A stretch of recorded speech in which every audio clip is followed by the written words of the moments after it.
And let me tell you, they are now destroying the books to train AI. But let's start with the real title of this story.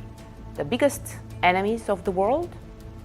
Zionism and AI, if you ask me, or if you have a little bit of logic. They are the two faces of the same coin. You know, when a small parasite who depends on the foreign muscle to sustain the survival needs power, they start owning the components that the heavy machinery needs so they can have the power. Israel, being the parasite, understood that wage war through deception helps feeding on the host. To control a giant, you don't need its size or its muscle. You just need a small parasite nested in the brain.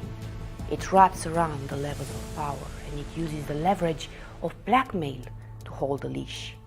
The giant fights the wars and absorbs the blows, but the parasite steers the wheel, counts the gold, and runs the show. Now let's go back to AI and how it's owned and used by Israel to continue its parasitical infestation. Unit 8200, the genocidal Israeli military, has an entire department of this. Companies such as Google, Amazon, Microsoft, Nvidia, which is an Israeli AI hardware and data processing infrastructure division. And let's go no further than that. Meta and WhatsApp. They are used for the interest of the parasite to give them information about human targets and killings.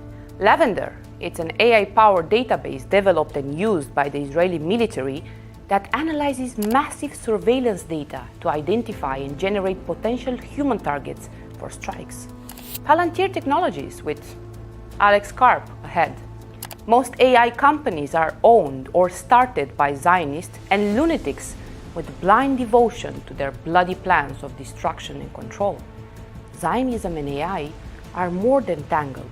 The technology is the way of the parasite to control. Now let's go back to what I said at the beginning. They are destroying the books. So what are those multi-billion-dollar AI tech giants doing right now?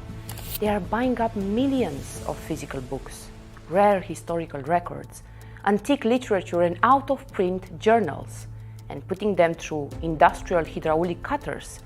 They slice off the spines, scan the pages into private databases, and destroy the paper. If you don't smell the danger by now, and you don't correlate the obvious, you are probably one of those lab hamsters. They are erasing the physical receipts of history. Why? Because if the original texts only exist inside the corporate server, then history becomes whatever the algorithm says is today. If you want to control a population, you don't just censor the truth. You privatize the source material, feed it back into a black box, and spoon-feed the public a sanitized, committee-approved hallucination. And who owns these black boxes? From defense contractors like Palantir integrating real-time battlefield data to Google and Amazon powering state cloud infrastructure through massive military contracts, the line between tech company and war machine has completely vanished. These platforms aren't just a neutral consumer tool. They are tools of power, targeting, and spatial control. Now, are you ready for the heist? In very few years from now, the automation will handle almost everything. What follows will happen on its own. It could become the biggest robbery the world has ever witnessed, far beyond anything that we saw during the Industrial Revolution or the rise of the Internet. The final stage of colonization won't be necessarily through taking land. It will be about controlling the people, their thoughts, their finances, their freedom to move, through systems that decide who gets the access, who gets rewarded, and who gets left behind. Universal basic income, social scoring, and I know, this needs a larger debate and a big deep dive, but I'm not here to impress academics.